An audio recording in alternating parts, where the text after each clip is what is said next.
গল্প সিরিজ পর্ব ৭। গল্পের নাম লিঙ্কের সত্য। সুমাইয়া লিঙ্কটা খুলতে গিয়ে নিজের হাত থামালো। মনের ভেতর ভয়, কৌতূহল এবং ক্ষোভের এক বিশাল ঝড়। কিন্তু এক মুহূর্তের দুর্বলতায় সে লিঙ্কটা ক্লিক করল। স্ক্রিনে ভেসে উঠল ছবি, ভিডিও এবং বার্তা একসাথে। ভিডিওতে দেখা গেল রাকিব আর সেই মেয়েটা, কিন্তু তারা শুধু হাসছে না, তারা কোনো বড় পরিকল্পনার কথা বলছিল।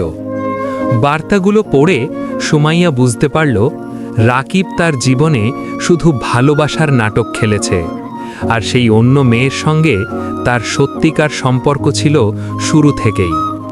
তার বুকের ভেতর যেমন আগুন জ্বলে উঠল, চোখ দিয়ে অজানা জল ঝরে পড়ল, হাত কাঁপতে লাগলো, মাথা ঘুরতে লাগলো। সেদিন রাতের নিস্তব্ধতা আর কোনো শান্তি আনতে পারল না। সুমাইয়া নিজের জন্য এক কঠিন সিদ্ধান্ত নিল। সে জানত রাকিব আর তার জীবনে কোনো আশা নেই, তার ভালোবাসার সব স্বপ্ন ভেঙে গেছে। কিন্তু ঠিক সেই সময় ফোনে একটি নতুন মেসেজ এলো।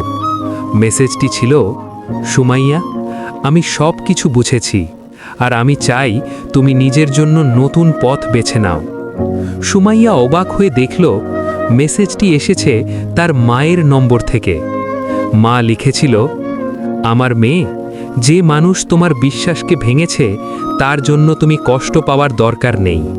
তুই শক্তিশালী, আর এই মুহূর্ত থেকে তোর জীবন শুধু তোর জন্য। সুমাইয়া চোখের জল মুছে ফেলল। মনের ভেতর এক শান্তি নেমে এলো। সে বুঝল এবার তার পালা নিজেকে ফেরার, নিজের জন্য জীবন গড়ার। তবে ঠিক সেই মুহূর্তেই তার ফোনে আবার একটি কল এলো। স্ক্রিনে লেখা ছিল রাকিব। সুমাইয়া ঘাড় ঘুরিয়ে নিজের হৃদয়কে বলল, এবার আর কোনো ভালোবাসার নাটক হবে না। কিন্তু ফোনে থাকা রাকিবের নামটা সে ভুলতেই পারল না, কারণ মনে হচ্ছিল এই কলের সাথে একটি নতুন সত্যও আসছে, একটি চূড়ান্ত টুইস্ট। রাকিব এখন কেন ফোন করল? এই কল কি ক্ষমা চাইবে, নাকি একটি নতুন শক এনেছে?